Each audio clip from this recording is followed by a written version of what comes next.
बैठो प्रभु, मैं आपके खाने के लिए कुछ लाता हूँ। नहीं धर्मदास, अभी इच्छा नहीं है। हे भगवान, यदि आप नहीं खाएंगे तो मेरी आत्मा को कष्ट होगा। ठीक है धर्मदास, जो तेरी इच्छा है ले आ खाने के लिए। धर्मदास के काफी आग्रह करने पर और उनके सच्चे भाव को देखकर परमात्मा कबीर जी पेड़े और बताशे खाने लगते हैं। परमात्मा को पेड़े खिलाते हुए धर्मदास जी बहुत प्रसन्न होते हैं। प्रसाद लेने के बाद परमात्मा फिर से ज्ञान चर्चा करने लगते हैं। हे धर्मदास जी, आप यदि अभी भी इस ज्ञान पर विश्वास नहीं कर पा रहे हैं तो क्यों ना आप एक बार अपने गुरुदेव रूपदास जी से ये सब पूछ के देख लो कि क्या ब्रह्मा विष्णु महेश के कोई माता पिता हैं या नहीं, और क्या ब्रह्मा विष्णु महेश जी की जन्म मृत्यु होती है। क्या ये देवता आपके पाप कर्म काट सकते हैं? क्योंकि जो ज्ञान मैंने आपको बताया है पुराणों में ये सब स्पष्ट लिखा है। और हाँ धर्मदास, आप अपने गुरु जी से ये भी पूछना कि क्या आप जो भक्ति बता रहे हैं उससे मुझे मोक्ष की प्राप्ति हो जाएगी। हाँ प्रभु, मैं निश्चित ही गुरुदेव से इन शंकाओं का समाधान अवश्य करवाऊंगा। इसके बाद कबीर प्रभु वहां से चल पड़ते हैं। धर्मदास जी कबीर परमात्मा जी को बेहद व्याकुलता में एकटक देखते जा रहे हैं। प्रभु, लेकिन धर्मदास जी के लिए ये परिस्थिति बहुत असामान्य हो जाती है। धर्मदास जी इतना व्याकुल हो जाते हैं कि वो परमेश्वर कबीर साहिब जी को छोड़ना नहीं चाह रहे थे, और पहले वाली साधना भी छोड़ना धर्मदास जी के लिए बहुत मुश्किल हो रहा था।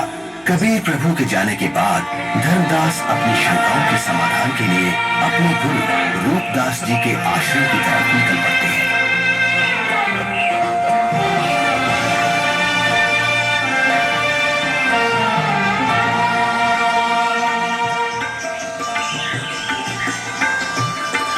प्रणाम गुरुदेव।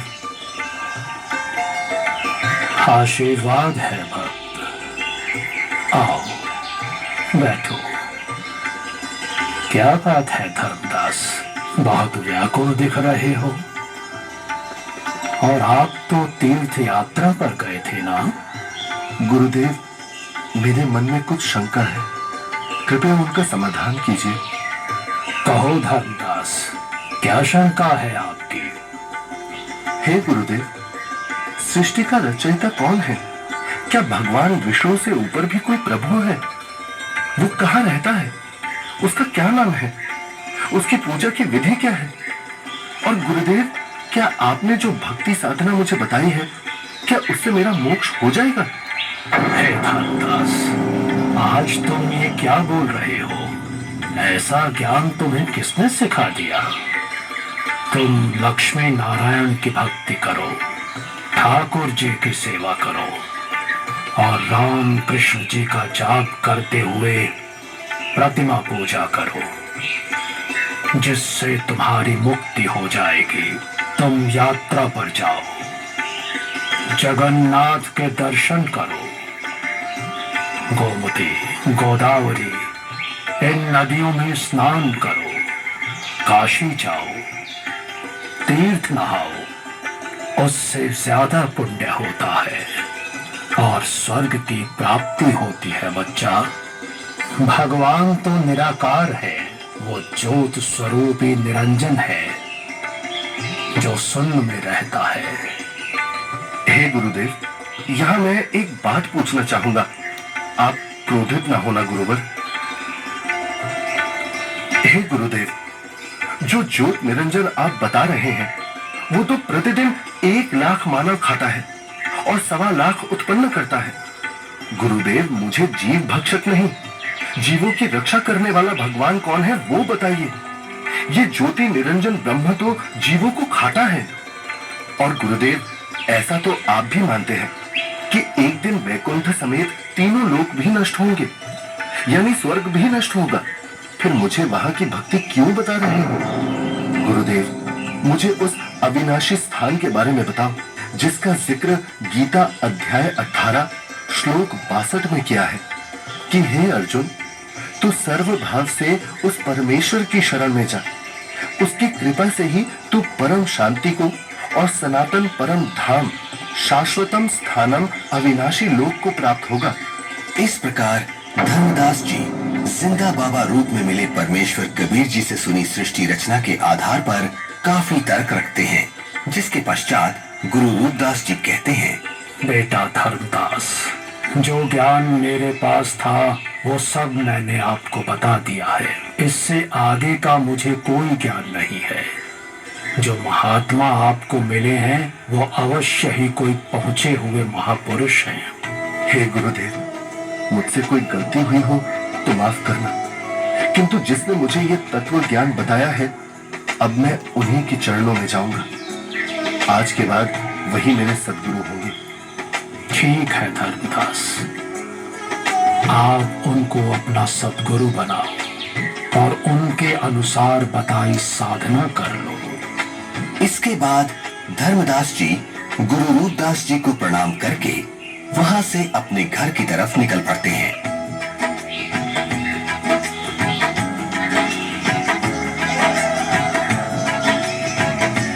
रास्ते में जाते जाते अब धर्मदास के मन में एक शंका ये भी उत्पन्न हुई कि हिंदू धर्म इतना बड़ा है, क्या किसी को गीता का यथार्थ ज्ञान नहीं होगा?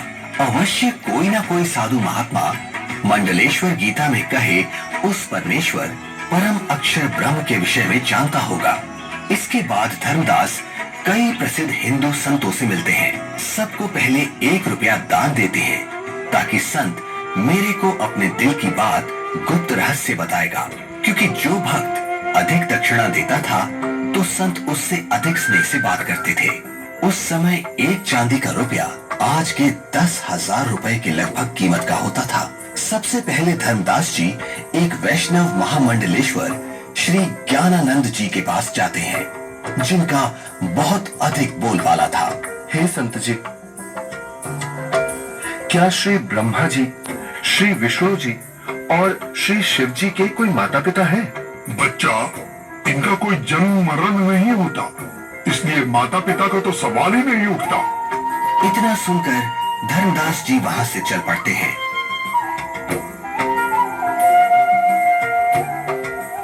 जहां कुछ दूरी पर धर्मदास जी को एक बहुत बड़े विद्वान महात्मा का पता चलता है, जो कि काशी विद्यापीठ से पढ़कर आए हैं और वे शास्त्रों के पूर्ण विद्वान हैं। धर्मदास जी महात्मा के पास जाते हैं और दक्षिणा देकर पूछते हैं, महात्मा जी, गीता जी के अध्याय 18 श्लोक 62 में भगवान श्री कृष्ण ने अपने से अन्य किस परमेश्वर की शरण में जाने को कहा है? भगवान श्री कृष्ण अर्जुन को अपनी ही शरण में जाने को कहते हैं। भक्त, श्री कृष्ण जी से ऊपर कोई भगवान नहीं है। इस प्रकार धर्मदास जी बहुत से संत महंत मंडलेश्वरों के पास जाते हैं और सभी से एक जैसे ही प्रश्न करते हैं, किंतु उत्तर किसी का संतोषजनक नहीं मिलता। कोई विष्णु जी को सर्वे सर्वा बताता है तो कोई शिव जी को करता धरता और कुछ तो परमात्मा को निराकार ही बताने वाले मिल जाते हैं। हे भगवान, जीवन नष्ट हो जाता यदि मैं इन संतों से इनके ज्ञान की परीक्षा ना लेता और ये परम संत ना मिलता। यह सोच धर्मदास जी जिंदा महात्मा रूप परमेश्वर को याद करते हुए घर की ओर चल पड़ते हैं।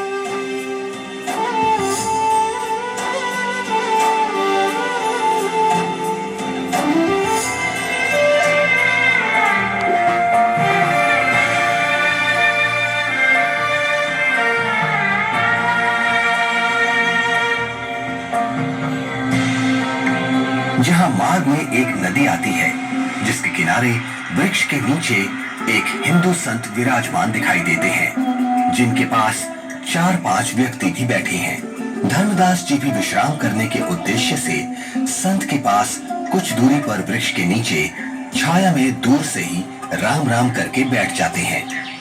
लगता है मुझे इस साधु से भी प्रश्न करना चाहिए। अरे नहीं नहीं, जब बड़े बड़े मंडलेश्वरों को ज्ञान नहीं, जिनके पास हजारों शिष्य हैं, तो फिर इसके पास तो क्या ही होगा। यहाँ तो बस 4-5 वृद्ध ही तो बैठे हैं।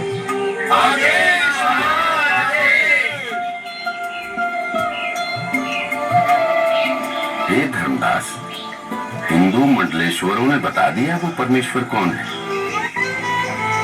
मुझ पापी अवगुण हारे को क्षमा करो महाराज। मैंने बड़ी भारी भूल की है।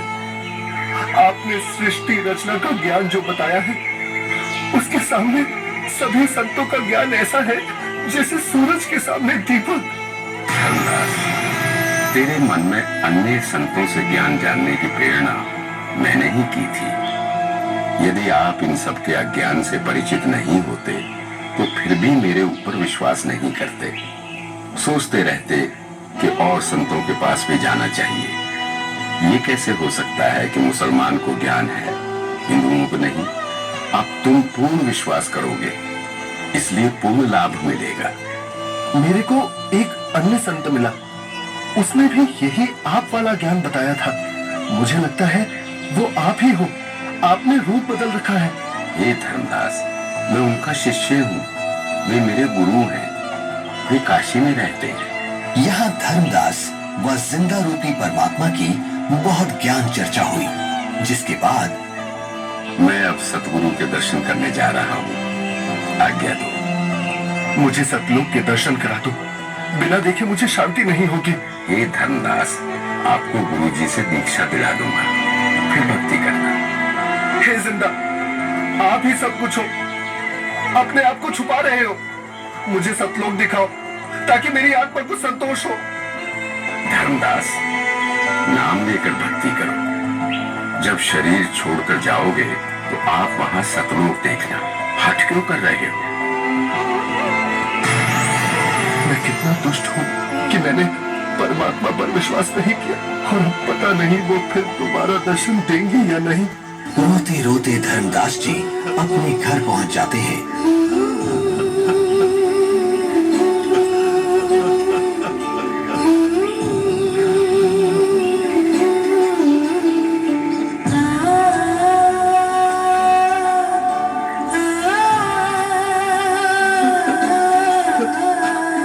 उनकी ऐसी हालत देख और यात्रा से जल्दी वापस लौटने पर पत्नी आमनी देवी भी हैरान हो जाती है और बार बार धर्मदास जी से उनके रोने का कारण पूछती है, लेकिन धर्मदास जी उन्हें कुछ नहीं बता पाते, केवल रोते ही रहते हैं। फिर काफी देर बाद, क्या हुआ स्वामी, क्या हुआ? कुछ तो बताइए, आखिर क्या हुआ आपके साथ? लगता है इनके पैसे किसी ने लूट लिए हैं। क्यों कच्चा मन कर रहे हो जी? किसी ने यात्रा में आपका धन लूट लिया तो कोई बात नहीं, आपके पास धन की कमी थोड़ी है। हाँ, ले जाना, भगवान ने बहुत दे रखा है। आमिनी, यदि रुपए पैसे वाला धन लूट गया होता तो मैं और ले जाता। मेरा तो ऐसा धन लूट गया है आमिनी, जो शायद अब मुझे कभी ना मिले, और वो मैंने अपने हाथों अपनी मूर्खता से गंवाया है। धर्मदास जी जिंदा महात्मा से हुई सर्व ज्ञान चर्चा और उनसे सुनी सृष्टि रचना आमनी देवी को सुनाते हैं। आपने भगवान को क्यों नहीं पहचाना स्वामी? ये क्या किया आपने? बनिया होते हुए भी आप ये सौदा कैसे चूक गए? इसी बात का तो दुख है आमिनी। जीवन में पहली बार मुझसे इतनी भारी भूल हुई है। तावालीन बहे निर्वाणी, मगन रूप साहेब सैलानी। तावा रोवत धर्मनि नागर, कहाँ गए मेरे सुख के सागर। अधिक वियोग हुआ हमसे ती, जैसे निर्धन की लुट जा खेती। कलप करे और मन में रोवे, दसों दिशा को वो मग जोवे। अधिक वियोग हुआ हमसे ती, जैसे निर्धन की लुट जा खेती। कलप करे और मन में रोवे, दसों दिशा को वो मग जोवे। हम जाने तुम देह स्वरूपा, हमरी बुद्धि अंधगर कूपा। हम तो मानुष रूप तुम जाना, सुन सतगुरु का किया पियाना। बेग मिलो कर हूँ अपघाता, मैं ना जीऊं सुनो विधाता। अगम ज्ञान कुछ मोहे सुनाया, मैं जीऊं नहीं अवगत राया। बेग मिलो कर हूँ अपघाता, मैं ना जीऊं सुनो विधाता। अगम ज्ञान कुछ मोहे सुनाया, मैं जीऊं नहीं अवगत राया। तुम सतगुर अवगत अधिकारी, मैंने गणी लीला थारी। तुम अवगत अविनाशी साई, फिर वो को कब मिलो गोसाई। कमर कसी धर्मदास को पूरब पंथ पयाने, गरीबदास रो चले वो बांधो गुण स्थान। अब धर्मदास रोजाना अपने घर के आसपास, जंगलों में, नदियों के पास, नगरों में और दूसरी अलग अलग जगह पर काफी सारे धर्मगुरु, संत, महंत, मंडलेश्वर, आचार्य, शंकराचार्य के पास जा जाकर परमात्मा को ढूंढने लगे। कहीं वेश बदल कर बैठे हो, इसलिए प्रश्न भी करते कि श्री ब्रह्मा जी, श्री विष्णु जी, श्री शिव जी के माता पिता कौन है, वो परमात्मा कौन है। परंतु उत्तर ठीक नहीं होता था। तो स्पष्ट था ये साधु संत परमात्मा जिंदा नहीं है। 6 महीने तक जिंदा बाबा नहीं मिले। तब एक दिन, हे स्वामी, आप ऐसे मत रोइए, भला रोने से कोई समाधान थोड़ी ना होगा। कुछ याद कीजिए स्वामी, उन्होंने कुछ तो बताया होगा कि वो किस प्रकार मिलते हैं, कहाँ मिलते हैं। हाँ, याद आया अमिनी, उन्होंने ज्ञान चर्चा करते समय बताया था। जहाँ कहीं भी धर्म भंडारे चल रहे होते हैं, मैं वहाँ जरूर उपस्थित होता हूँ और अपनी प्यारी आत्माओं को ज्ञान समझाता हूँ। धर्मदास, क्या धर्म भंडारा? फिर तो स्वामी क्यों ना हम धर्म भंडारा ही करवा दें। हाँ, यही सही है। 3 दिन का धर्म भंडारा करते हैं।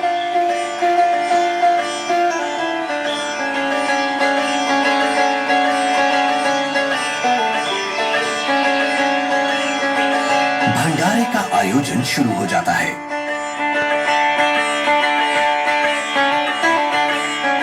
दूर दूर से साधु महात्मा भंडारे में आने लगते हैं।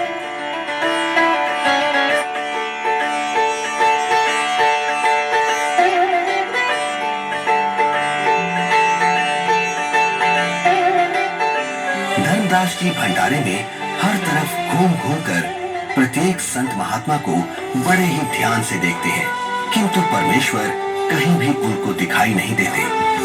2 दिन बीत जाते हैं। धर्मदास जी बहुत मायूस हो जाते हैं और एकटक रास्ते को ही निहार रहे हैं। आज वो मन ही मन संकल्प कर लेते हैं कि प्रभु, आप मुझे अपराधी को दर्शन नहीं दे रहे। हे परमात्मा, आज अगर आप नहीं मिले तो मैं आत्मघात कर लूंगा।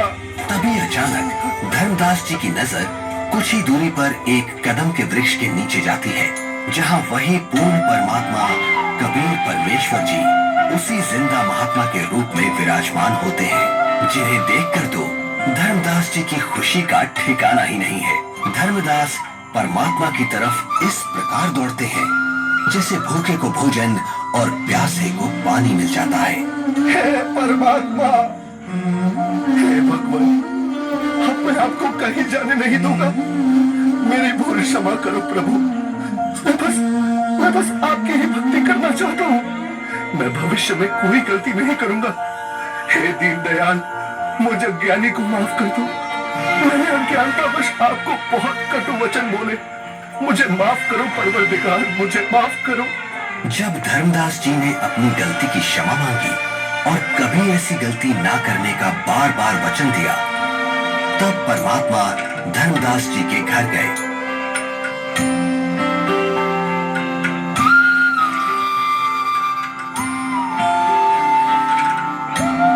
जहां आमनी देवी और धर्मदास जी दोनों ने परमात्मा की बहुत सेवा की और उनसे नाम दीक्षा ली। हे प्रभु, आपका बच्चा बहुत नरम दिल का है। इतना रोया, मैं भी रुला दी। आपकी तड़प में दिन रात रोता रहा।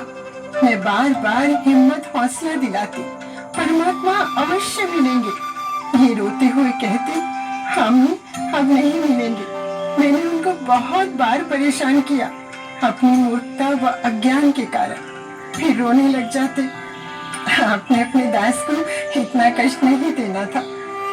बेटी, जैसे लोहे का औजार बनाने के लिए गर्म किया जाता है, फिर उस पर चोट लगाई जाती है, तब वो काम बनता है। ठंडे लोहे पर चोट काम नहीं करती, इसलिए धर्मदास को 6 महीने गर्म करना पड़ा। ये काल का वकील बना था। अब जो मैं बताऊंगा ये सब मानेगा और काम का हो जाएगा। यानी मोक्ष प्राप्त करेगा। धर्मदास, आपको वो भगवान मिला है जिसको पाने के लिए राजाओं ने राज त्याग किए, ऋषियों ने शरीर तक गला दिए। इसलिए अब खूब भक्ति करो ताकि आप हमेशा हमेशा के लिए सतलोक के निवासी बन सको, जहां आपको इतना सुख मिलेगा जो स्वर्ग क्या महास्वर्ग में भी नहीं है। सुंदर बाग, सदाबहार फलदार वृक्ष और दूधों की नदियां बहती हैं, जहां सुंदर नर और नारी रूप में हंस आत्माएं रहती हैं। वे कभी वृद्ध नहीं होते और वहां जाने के बाद कभी मृत्यु भी नहीं होती। धर्मदास, हे महाराज, नाराज ना होना।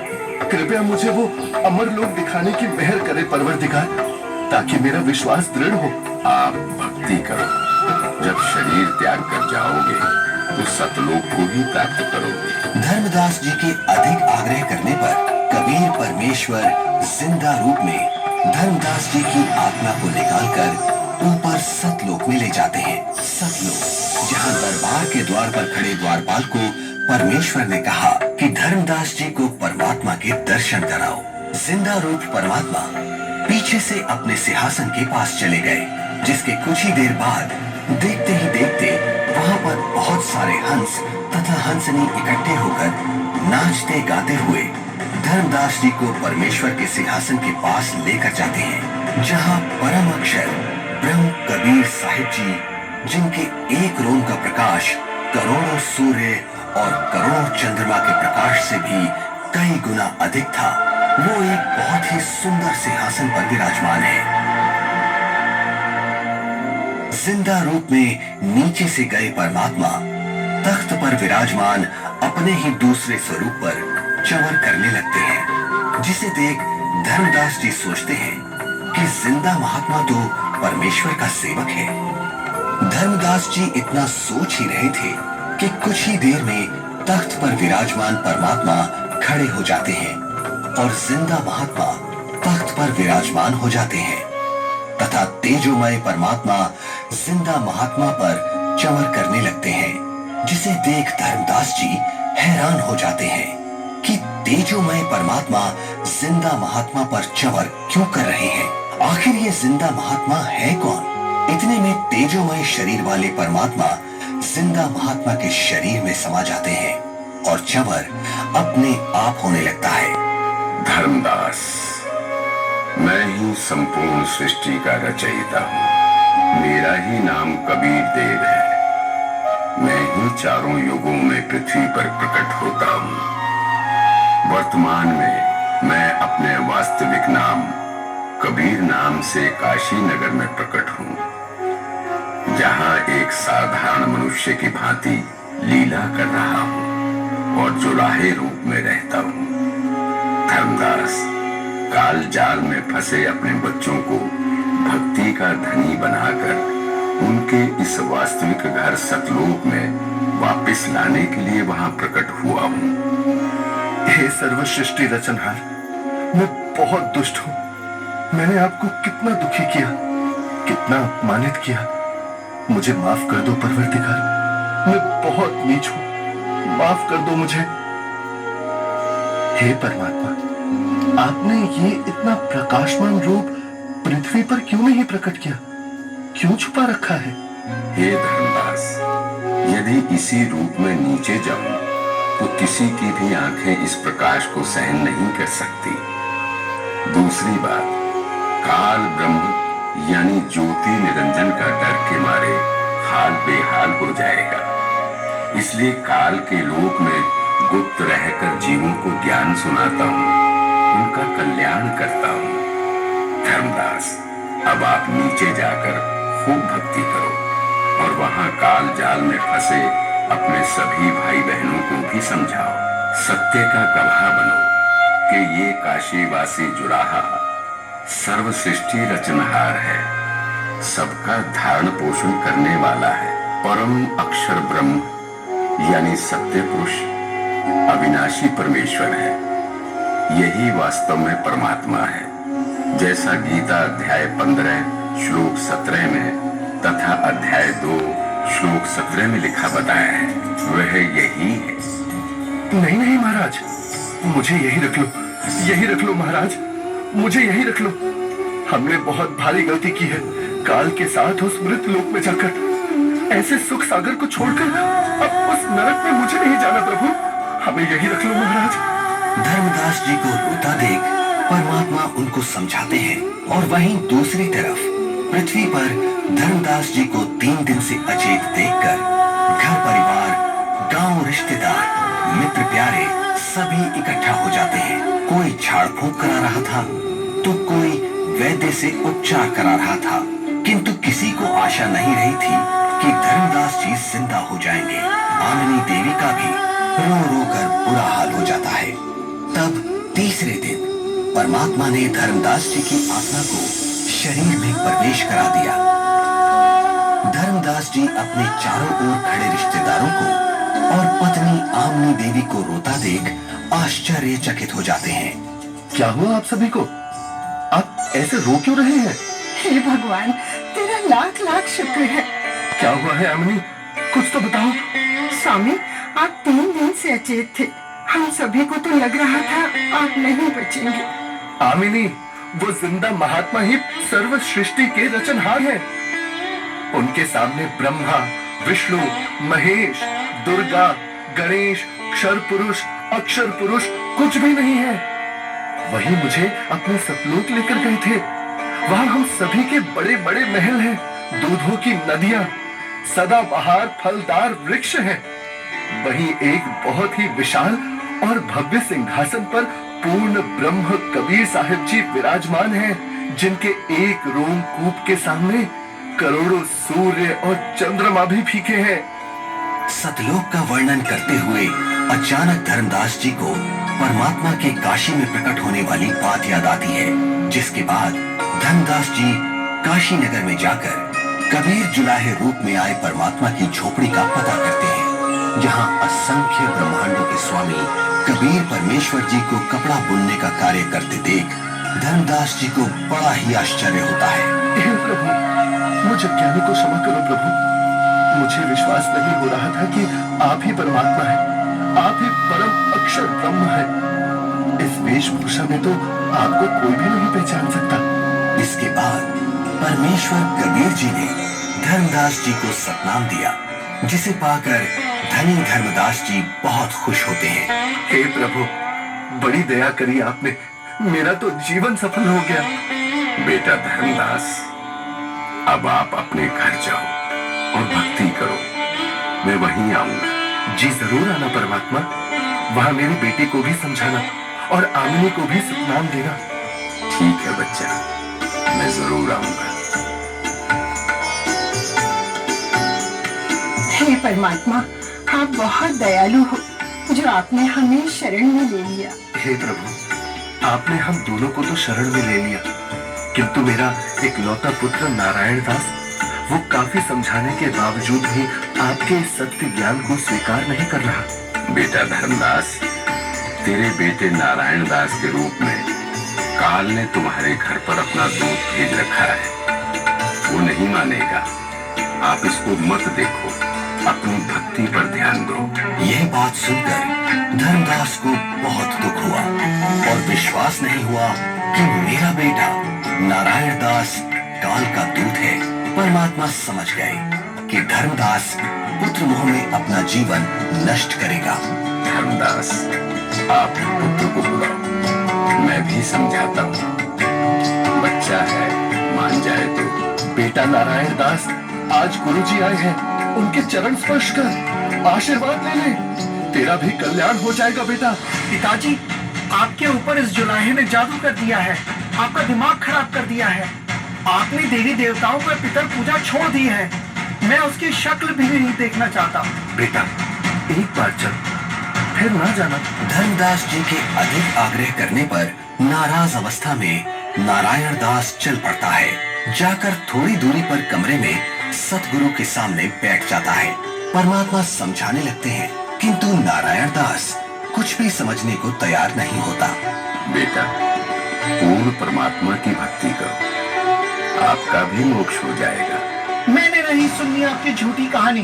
धर्मदास, देख बेटा नारायण दास कितना सुंदर है, भोला भाला है।